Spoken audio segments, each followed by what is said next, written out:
Hello dear student, आप सभी का स्वागत है मेरे यूट्यूब चैनल पर। तो दोस्तों आज की क्लास में हम पढ़ने वाले हैं हिस्ट्री और आज हम पढ़ेंगे हिस्ट्री का 10th चैप्टर जो कि है विद्रोह और राज। दोस्तों ये वन शॉट वीडियो होने वाली है और ये वीडियो थोड़ी लेंथी होगी, तो वीडियो को लास्ट तक देखना। इसके अंदर सभी इंपॉर्टेंट टॉपिक और क्वेश्चन जो है मैंने कवर किए हैं आपके एग्जाम से लेकर, ठीक है। तो दोस्तों आइए आज की क्लास को शुरू करते हैं। दोस्तों मतलब क्या है कि आपके एग्जाम में जो है बार बार रिपीटेड क्वेश्चन होते हैं, उन्हीं क्वेश्चनों को मैं दोस्तों आपके सामने लेके आया हूं। तो इन्हीं क्वेश्चनों को क्या करना है, आपको नोट करना है, याद करना है, ठीक है दोस्तों। चलिए आज की क्लास को शुरू करते हैं बिना किसी देरी से। देखिए 1857 क्रांति से आप क्या समझते हैं, ठीक है दोस्तों। तो दोस्तों जो 1857 क्रांति दोस्तों भारत का पहला स्वतंत्रता संग्राम कहा जाता है। इस क्रांति को यहीं से भारत की आजादी की शुरुआत हुई थी दोस्तों। तो चलिए आज के टॉपिक को पढ़ना चालू करते हैं। देखिए 1857 क्रांति में अंग्रेजों के खिलाफ भारतीय लोगों ने स्वतंत्रता के लिए विद्रोह छेड़ दिया और ये विद्रोह बड़े पैमाने पर दोस्तों बड़े पैमाने पर छेड़ा गया था, जिसमें कई राजा महाराजा शामिल थे, ठीक है। आगे चलते हैं। 1857 में हुए इस विद्रोह को अलग अलग नाम से जाना गया, जिसे कहते हैं वीडी सावरकर यानी विनायक दामोदर सावरकर ने इसे भारत का प्रथम स्वतंत्रता संग्राम कहा। तो कुछ नहीं से अलग अलग नामों से जाना, जैसे कि जेम्स आउट्स और डब्ल्यू टेलर ने कहा कि ये हिंदू मुस्लिम का षड्यंत्र है जो कि अंग्रेजों के खिलाफ है। देखिए ने इसे राष्ट्रीय विद्रोह का कहा, तो कुछ ने इसे बर्बरता और सभ्यता के बीच युद्ध कहा। तो अलग अलग लोगों ने इसे अलग अलग नाम दिया इस विद्रोह को, ठीक है। आगे चलते हैं। 1857 में भारत में अंग्रेजों के खिलाफ भारतीय सैनिकों ने बड़े पैमाने पर एक क्रांति का आह्वान किया। किसने दोस्तों? भारतीय सैनिकों ने, ठीक है। भारतीय सैनिकों ने बड़े पैमाने पर एक क्रांति का आह्वान किया, जिसके पीछे कोई एक कारण नहीं थे बल्कि क्या थे, अनेक कारण जिम्मेदार थे। देखिए जिसमें से धार्मिक, राजनीतिक, प्रशासनिक और आर्थिक और सामाजिक कारण शामिल थे। परंतु इस विद्रोह की शुरुआत हेतु तत्कालीन कारण ने एक चिंगारी का काम किया और 10-11 मई को 1857 की क्रांति आरंभ हुई। तो दोस्तों आप क्या समझते हैं 1857 की क्रांति से? तो ये सारा पॉइंट है जो आपको लिखना है दोस्तों, ठीक है। चलिए नेक्स्ट टॉपिक पर चलते हैं। तो दोस्तों देखिए नेक्स्ट टॉपिक हमारा 1857 की क्रांति के धार्मिक और सामाजिक कारणों का वर्णन करना है। मतलब कि जो 1857 का क्रांति हुआ था तो उसके आपको धार्मिक और सामाजिक कारण बताने हैं दोस्तों। ये क्वेश्चन ध्यान दीजिए, 8 मार्क्स में फंस सकता है दोस्तों या फिर 3 मार्क्स में फंस सकता है, जरा ध्यान से देखिए, ठीक है। देखिए 1857 की क्रांति धार्मिक और सामाजिक कारण, ठीक है। देखिए पहला, भारतीयों के साथ दुष्व्यवहार करना। जो अंग्रेज लोग थे दोस्तों ये भारतीयों के साथ दुष्व्यवहार करते थे, ठीक है। देखिए अंग्रेज अपने आप को सबके विकसित तथा सभ्य और विकसित तथा उदार समझते थे, जबकि भारतीयों को पिछड़ा, असभ्य और अनपढ़ समझते थे। भारतीयों को अंग्रेजी जगह पर नहीं जाने दिया जाता था और न ही उन्हें अंग्रेजों के साथ मेलजोल बढ़ाने दिया जाता था। मतलब क्या दोस्तों, अंग्रेज जो लोग थे वो अपने आप को सभ्य मानते थे और भारतीय लोगों को असभ्य मानते थे, इसलिए उनके साथ जो था दुष्व्यवहार यानी बुरा बर्ताव करते थे, ठीक है। अगला पॉइंट देखिए, भारतीय लोगों के सामाजिक जीवन में हस्तक्षेप। जो अंग्रेज थे दोस्तों ये भारतीय लोगों के सामाजिक जीवन में हस्तक्षेप कर रहे थे, जरा ध्यान दीजिए, करना शुरू कर दिया। उन्होंने सती प्रथा, बाल विवाह, विधवा विवाह या पूर्ण विवाह वर्जित जैसी प्रथाओं का विरोध किया, जिसे भारतीयों ने अपने सामाजिक जीवन में हस्तक्षेप माना और अंग्रेजों के विरुद्ध 1857 के विद्रोह कर दिया, ठीक है। अगला पॉइंट देखिए, पश्चिमी शिक्षा का विस्तार दोस्तों। क्या? पश्चिमी शिक्षा का विस्तार। देखिए अंग्रेज भारत में पश्चिमी शिक्षा का विस्तार करने लगे, लोगों को पश्चिमी भाषा में पढ़ाया जाने लगा था तथा पश्चिमी तौर तरीके सिखाए जाने लगे। यह सब भारत को सभ्य बनाने के लिए किया जा रहा था दोस्तों, ठीक है। तो यहाँ तक तो हमने 3 पॉइंट पढ़ लिया। अगला पॉइंट देखिए, ईसाई धर्म का प्रचार करना दोस्तों। क्या? ईसाई धर्म का प्रचार करना। जरा ध्यान से देखिए, अंग्रेजों ने भारत के भीतर ईसाई धर्म का प्रचार प्रसार करना शुरू कर दिया। वह शिक्षा के नाम पर ईसाई धर्म का प्रचार करने लगे। लोगों को बाइबल की शिक्षा दी गई, उन्हें ईसाई धर्म बनाने पर मजबूर किया गया। भारतीय लोगों ने इसे धर्म के प्रति प्रहार समझा और भारतीय लोगों ने भी अंग्रेज के विरुद्ध 1857 का विद्रोह जो है दोस्तों कर दिया। तो दोस्तों ये सामाजिक कारण थे, धार्मिक और सामाजिक कारण थे 1857 के विद्रोह के, ठीक है। पहला तो भारतीयों के साथ दुष्व्यवहार करना, ठीक है, भारतीय लोगों के सामाजिक जीवन में हस्तक्षेप करना, पश्चिमी शिक्षा का विस्तार करना, ईसाई धर्म का प्रचार इत्यादि, ठीक है दोस्तों। आए तो आप ऐसे लिख देना डिट्टो, ठीक है, कहीं नंबर नहीं कटेंगे। अब देखिए ध्यान से अगला क्वेश्चन, 1857 की क्रांति के आर्थिक कारण कौन से दोस्तों? आर्थिक कारण क्या थे 1857 की क्रांति? पहला देखिए, भारतीय उद्योग धंधों का विनाश होना। देखिए दोस्तों, अंग्रेज भारत से सस्ती दरों में कच्चा माल ले जाते थे और वहां से तैयार माल भारत में बेचते थे। अंग्रेज भारत को एक बाजार के तौर पर इस्तेमाल किया करते थे जो भारतीय माल के मुकाबले सस्ता होता था, जिसके कारण भारतीय उद्योगों धंधों का विनाश हो गया। मतलब दोस्तों क्या था कि यहाँ पे बनने वाली, मतलब भारत में बनने वाली जो भी चीजें थी वो थोड़ा हाथ वगैरह से बनाते थे, लेकिन जो अंग्रेज लोग अपने यहाँ पे जाके बनाते थे वो मशीन से बनता, जो थोड़ा टिकाऊ भी था। लेकिन दोस्तों इसने क्या करा था, छोटे उद्योग धंधों को खत्म कर दिया था। देखिए आगे, संपदा का निष्कासन। देखिए अंग्रेजों ने भारतीय संपदा का निष्कासन किया। उन्होंने ब्रिटिश ईस्ट इंडिया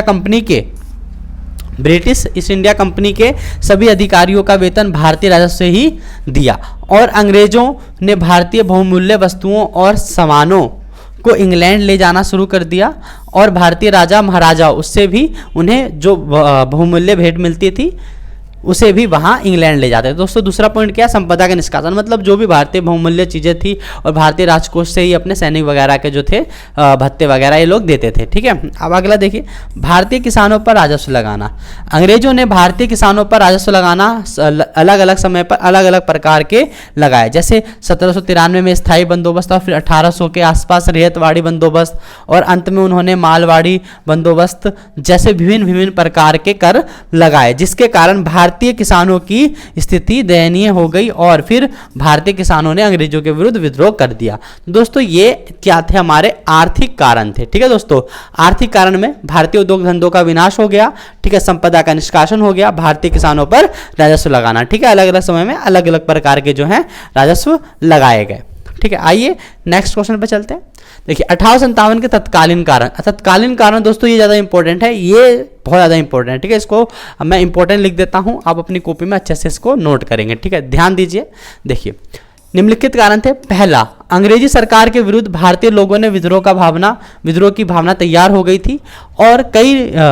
थी और प्रत्येक के मन में आक्रोश यानी गुस्सा की भावना थी और इस क्रांति को बस एक चिंगारी की जरूरत थी, जिसके लिए तरह तरह के अफवाहें तथा भविष्यवाणियों के जरिए लोगों को उकसाया गया। ऐसी ही एक अफवाह सिपाहियों को दी गई। एनफील्ड राइफल के कारतूस, जिसे मुख्यतः कई बार मुंह से लगाया जाता था, यह गाय और सुअर की चर्बी से बना हुआ था। ठीक है दोस्तों, सैनिकों का कहना था कि अगर वह इस कारतूस को मुंह से लगाएंगे तो उनकी जाति और धर्म नष्ट हो जाएंगे। तो दोस्तों यहाँ पर क्या देखा, तत्कालीन कारण क्या था कि वो एनफील्ड राइफल जो था उसमें जो कारतूस भरा जाता है, जो उसका पैकेट होता है उसको सुअर और गाय की चर्बी से बनाया गया था, जिसके कारण क्या था, जो भारतीय सैनिक थे उन्होंने बोला कि हमारा जो धर्म है वो भ्रष्ट हो जाएगा। तो ये दोस्तों हमारा तत्कालीन कारण था। इसमें देखिए दूसरा, इसी प्रकार की अन्य अफवाहें यह थी कि अंग्रेज हिंदू मुसलमानों की जाति और धर्म को नष्ट करना चाहते थे, इसलिए अंग्रेजों ने बाजार में मिलने वाले आटे में गाय और सुअर की हड्डियां के चूरे मिलवा दिए थे। इसी कारण से इसे 1857 की क्रांति हुई। क्या मिला, जैसे दोस्तों बाजार में जो मिलने वाले आटा था उसमें गाय और सुअर की चर्बी को मिला दिया, जिससे हिंदू मुस्लिम की जाति को वो लोग नष्ट करना चाह रहे थे। तो ये भी अफवाह फैली हुई थी। आगे चलते हैं,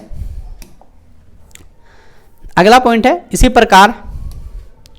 इसी प्रकार की एक और अफवाह यह थी कि अंग्रेज हिंदुस्तानियों को ईसाई बनाना चाहते हैं। ठीक है, अंग्रेज हिंदुस्तानियों को ईसाई बनाना चाहते हैं। इसी कारण हिंदू में अंग्रेज बाइबल की शिक्षा का प्रचार प्रसार करने लगे और लोगों को बाइबल की शिक्षा दी जाने लगी, जिसके कारण लोगों के मन में यह बेचैनी तेजी से फैली, जिसके कारण भारतीय अंग्रेजों के विरुद्ध विद्रोह छेड़ दिया। भारतीयों ने अंग्रेजों के विरुद्ध विद्रोह छेड़ दिया। इसमें क्या है दोस्तों, बाइबल की शिक्षा और क्रिश्चियन बनाने वाली बात। ठीक है, ध्यान रखना। अगला पॉइंट है, 1857 के विद्रोह न केवल अफवाहों के द्वारा हुआ बल्कि ऐसी कई भविष्यवाणी भी थी जिसने 1857 के विद्रोह में एक महत्वपूर्ण भूमिका निभाई। इसी प्रकार एक भविष्यवाणी यह थी कि प्लासी के युद्ध के 100 साल पूरे होते ही अंग्रेजी शासन खत्म हो जाएगा। ऐसी भावनाओं या भविष्यवाणियों के कारण ही जो दोस्तों है सभी लोगों के अंदर भावना जगी और लोगों ने विद्रोह कर दिया। ठीक है, तो ये दोस्तों हमारे तत्कालीन कारण थे। ठीक है दोस्तों, तो इन तत्कालीन कारणों को भी आपको इंपॉर्टेंट है, इसको नोट करना है। ठीक है, अब चलते हैं नेक्स्ट टॉपिक पे। देखिए नेक्स्ट टॉपिक है दोस्तों, 1857 क्रांति का नेतृत्व किसने किया और यह क्रांति किस प्रकार फैली। ठीक है, ये बहुत ही ज़्यादा देखो है इंपॉर्टेंट ये भी क्वेश्चन। ठीक है, आ सकता है एग्जामिनर का कब दिमाग घूमे कब क्वेश्चन कौन सा दे दे, लेकिन हमने सभी इंपॉर्टेंट टॉपिक को इसके अंदर दिया हुआ है इस वीडियो में। आप पूरी देखो, लास्ट तक देखो, आपको सारे जो क्वेश्चन है इंपॉर्टेंट ही मिलने वाले हैं। और दोस्तों मेरा मकसद ही आपके एग्जाम के अंदर वो क्वेश्चन पढ़ाना जो कि आपके एग्जाम से रिलेटेड हो। ठीक है, तो चलिए शुरू करते हैं।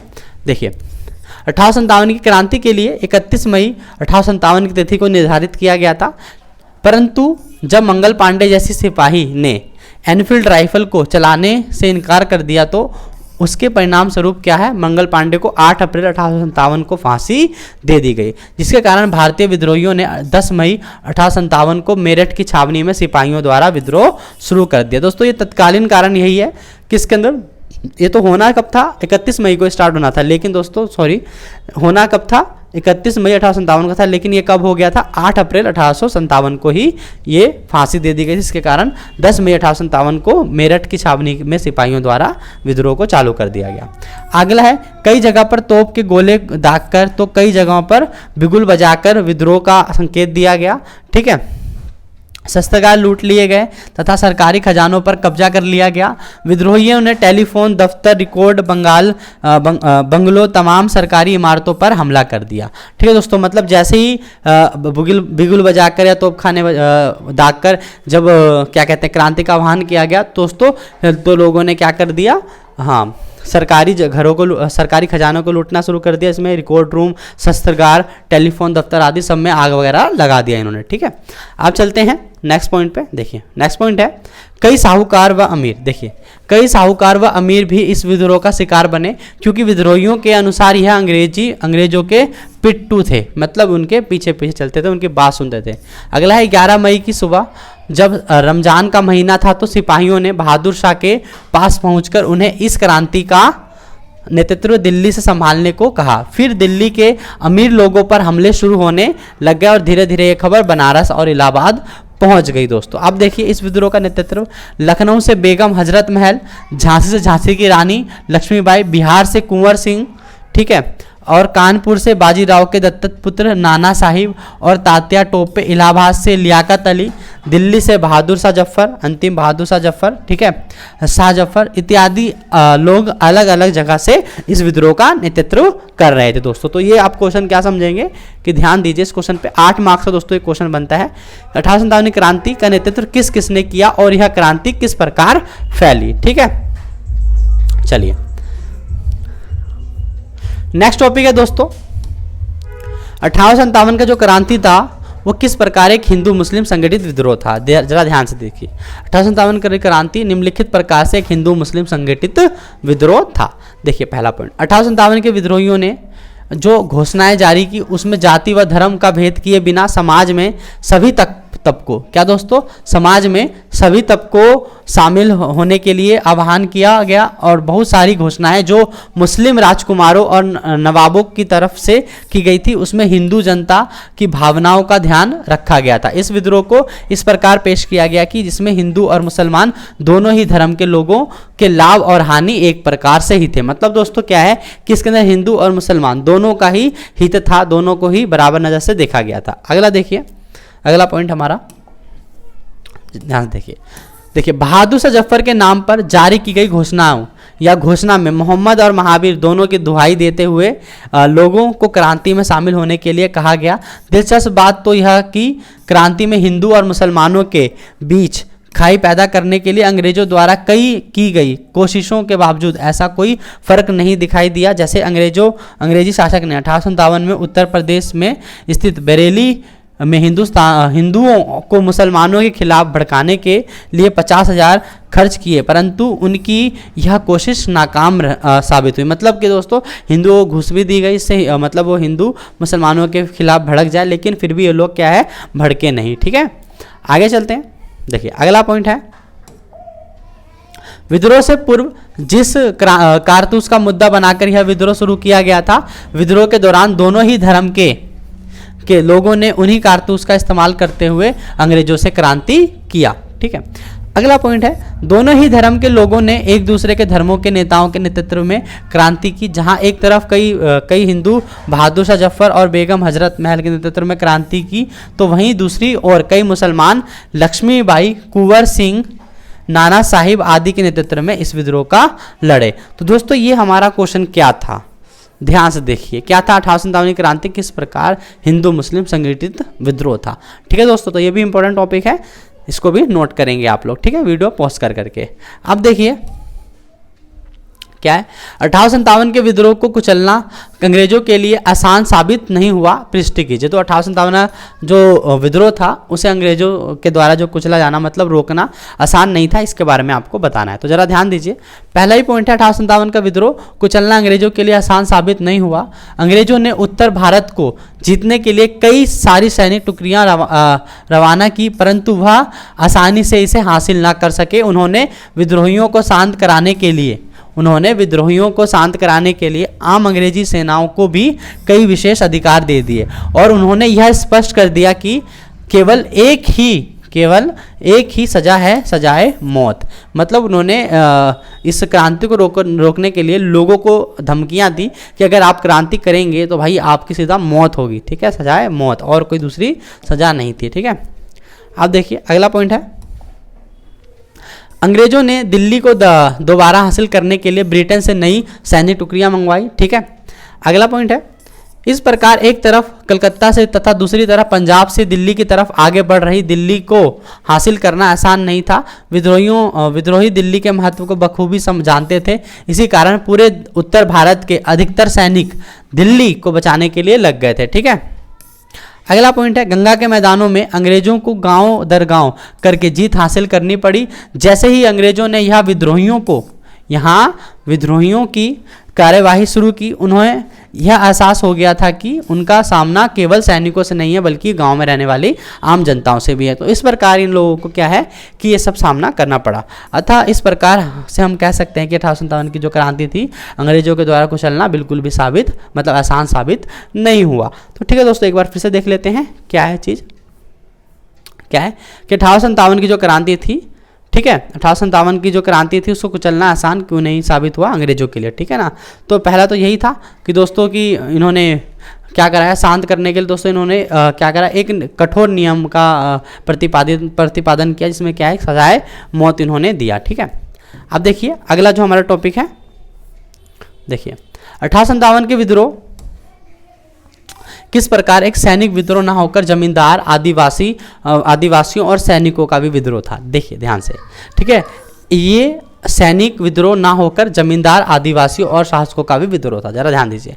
पहला है 1857 के विद्रोह का नेतृत्व रानी लक्ष्मीबाई, बहादुर शाह जफर, लियाकत अली, नाना साहिब, तात्या टोपे, बेगम हजरत महल, राजा कुंवर सिंह इत्यादि जैसे विद्रोही अलग अलग जगह से विद्रोह का नेतृत्व कर रहे थे। ठीक है दोस्तों, इसमें मतलब सभी प्रकार के राजा महाराजा जमींदार वगैरह सब इसके अंदर जो है जुड़े हुए थे इस आंदोलन से। ठीक है, आगे देखिए 1857 की क्रांति में स्वयं आम पुरुष और महिलाओं ने कई तरह के योगदान दिए। इस क्रांति में अवध के लगभग 15,000 लोगों ने अपनी जान गंवा दी। ठीक है, आगे चलते हैं। 1857 की क्रांति में छोटा नागपुर में स्थित सिंहाभूम नामक इलाके में बहुत सारे आदिवासियों ने 1857 के विद्रोह में भाग लिया, जिसका नेतृत्व एक आदिवासी काश्तकार गोनू ने किया। ठीक है, अगले पॉइंट में चलते हैं। देखिए, शाहमहल नाम के व्यक्ति ने 84 गांव के मुखियाओं और कई काश्तकारों को इस विद्रोह में संगठित किया, मतलब मिलाया, और उसने गांव के लोगों को अंग्रेजों के खिलाफ विद्रोह और शामिल होने में संगठित किया। तो दोस्तों ये जो थे हमारे जमींदार और आदिवासियों का भी ये लोग जो है विद्रोह था। ठीक है, तो इस तरीके से इंपॉर्टेंट क्वेश्चन था ये, इसको भी आप नोट करेंगे। अगला देखिए सहायक सिंधी। दोस्तों ये सहायक सिंधी बहुत इंपॉर्टेंट है, 3 मार्क्स में नहीं तो 8 मार्क्स में तो दोस्तों आएगा, इंपॉर्टेंट है, ध्यान दीजिए। सहायक सिंधी का वह किसी ने देखो सहायक सिंधी का वह किसी ने तैयार, मतलब सहायक सिंधी किसने तैयार की थी। दोस्तों एक क्वेश्चन थोड़ी गलती हो गई। सहायक सिंधी किसने तैयार किया, वह सहायक सिंधी की शर्तें भी बताइए। ठीक है, सहायक सिंधी किसने तैयार किया, वह सहायक सिंधी की शर्तें बताइए। जरा ध्यान से देखिए सहायक सिंधी लॉर्ड वेल्लेस्ली के द्वारा 1798 में तैयार की गई थी, परंतु इसे 1801 में लागू किया गया था, यानी अवध पर थोप दिया गया था। ठीक है, अब देखिए सहायक संधि की शर्तें देखिए, देखिए सहायक संधि की शर्तें, अंग्रेज अपने सहयोगी की आंतरिक तथा बाहरी चुनौतियों से रक्षा करेगा, जो भी मतलब अंग्रेज क्या है अपनी इनकी आंतरिक और बाहरी दोनों तरफ से सुरक्षा करेगा। देखिए सहयोगी पक्ष के क्षेत्र में एक ब्रिटिश सैनिक टुकड़ी तैनात रहेगी, ठीक है। अगला, सहयोगी पक्ष को इस सैनिक टुकड़ी की रखरखाव करने के लिए व्यवस्था करनी होगी, ठीक है। अगले देखिए, सहयोगी पक्ष ना तो किसी अन्य शासन के साथ संधि कर सकेगा और ना ही अंग्रेजों के अनुमति के बिना किसी युद्ध में भाग ले सकेगा, ठीक है दोस्तों। तो ये हमारा पॉइंट था कि सहायक संधि में कौन सी शर्तें रखी गई। तो ये 4 शर्तें थी दोस्तों, ध्यान रखना, ठीक है। इंपॉर्टेंट टॉपिक है सहायक संधि वाला, ठीक है, 3 मार्क्स में आएगा। अब देखिए ध्यान से अगला, अवध का ब्रिटिश राज्य में विलय या अधिग्रहण किस प्रकार हुआ। अवध वाला भी दोस्तों ये क्वेश्चन है, इंपॉर्टेंट, जरा ध्यान दीजिए इस क्वेश्चन पे। अंग्रेजों की दिलचस्पी अवधि या अवध के प्रति निम्नलिखित कारणों से बढ़ती रही। देखो पहला है, अवध पर अंग्रेज 1800 से ही अपनी नज़र बनाए हुए थे। कब से दोस्तों? 1800 से ही अंग्रेजों ने अपनी नज़र अवध के ऊपर बनाए रखी थी, क्योंकि उन्हें लगता था कि अवध की जमीन नील तथा कपास की खेती के लिए लाभदायक है, और इसके अलावा उनका यह भी मानना था कि अवध के इलाकों को उत्तरी भारत के एक बड़े विरासत के रूप में विकसित किया जा सकता है, और अवध एक महत्वपूर्ण रियासत थी, ठीक है। अगला पॉइंट है 1857 में डलहौजी ने यह कहा था कि यह गिलास फल एक दिन हमारे मुंह में आकर गिरेगा। इससे यह बात साफ जाहिर होती है कि अंग्रेजों किसी भी तरह अवध को हासिल करना चाहते थे, और अंग्रेजों ने 1801 में ही अवध पर सहायक संधि थोप दी। इस संधि की शर्त थी कि नवाब अपनी सेना खत्म कर देंगे और दरबार में मौजूद ब्रिटिश रेजिडेंट की नियुक्ति की जाएगी, यानी ब्रिटिश रेजिडेंट की नियुक्ति की जाएगी। उनकी सलाह पर नवाब को कार्य करना पड़ेगा। इस प्रकार अंग्रेज सहायक संधि के माध्यम से अंग्रेजों ने अवध के नवाब का निर्णय लेने की शक्ति जो थी उस पर अंकुश लगा दिया, ठीक है। चलते हैं नेक्स्ट पॉइंट पे। देखिए नेक्स्ट पॉइंट देखिए 1856 में लॉर्ड डलहौजी ने अवध पर कुप्रशासन का आरोप लगाकर अवध का अंग्रेजी साम्राज्य में अधिग्रहण कर लिया, और यहाँ के नवाब वाजिद अली शाह को गद्दी से हटाकर कलकत्ता भेज दिया गया और उनके प्रशासन को भंग कर दिया गया, ठीक है। अगला पॉइंट देखिए, नवाब को हटाए जाने से नवाब के दरबार में कार्य करने वाली लोग तथा संगीतकार, नृत्यकार, कवि, कारीगर, ठीक है, बावर्ची, नौकर इत्यादि लोग अपनी रोजी रोटी से हाथ धो बैठे और यहाँ अंग्रेजी शासन के खिलाफ हो गए। अतः अवध का इस प्रकार अंग्रेजी में विलय हो गया, अंग्रेजों के साथ विलय हो गया। दोस्तों इस क्वेश्चन को जो है जरा ध्यान देंगे एक बार। दोस्तों अवध किस तरीके से अंग्रेजों ने अवध पर अपना कब्जा कर लिया, तो ध्यान दीजिए, इसमें कई सारे पॉइंट है दोस्तों। क्या है कि पहले तो अवध के ऊपर इनका नज़र था शुरू से ही, और इन्होंने कहा कि अवध एक दिन हमारे पास ही आएगा। इस पर अवध ने सहायक संधि लगा दी थी वहाँ के नवाबों पर और उनकी शक्तियों पर रोक लगा दी थी, ठीक है। उसके बाद क्या है, लॉर्ड वेलेस्ली ने कुप्रशासन का लगाकर अवध को अपने अंडर में ले लिया था और वहाँ के जो नवाब को है कलकत्ता भेज दिया था। उसके बाद क्या है, नवाब को हटाने जाने की वजह से वहाँ के जो सभी कारीगर थे वो सब पुंग हो गए थे, बेरोजगार हो गए थे, ठीक है। तो इसी कारण इसी के साथ क्या हुआ, अंग्रेजों ने अवध पर अपना अधिग्रहण कर लिया, ठीक है दोस्तों। तो ये चैप्टर जो है आपका दोस्तों फिनिश होता है, और मिलते हैं नेक्स्ट टॉपिक के साथ नेक्स्ट वीडियो के अंदर। जब तक के लिए अगर आपने मेरे यूट्यूब चैनल को सब्सक्राइब नहीं किया तो सब्सक्राइब कर लीजिए। अगर आपने तैयारी नहीं करना चालू किया दोस्तों तो तैयारी करना चालू कीजिए, क्योंकि आपके एग्जाम जो है बिल्कुल ही आने वाले हैं, ठीक है दोस्तों। तो मिलते हैं नेक्स्ट वीडियो में नेक्स्ट टॉपिक के साथ।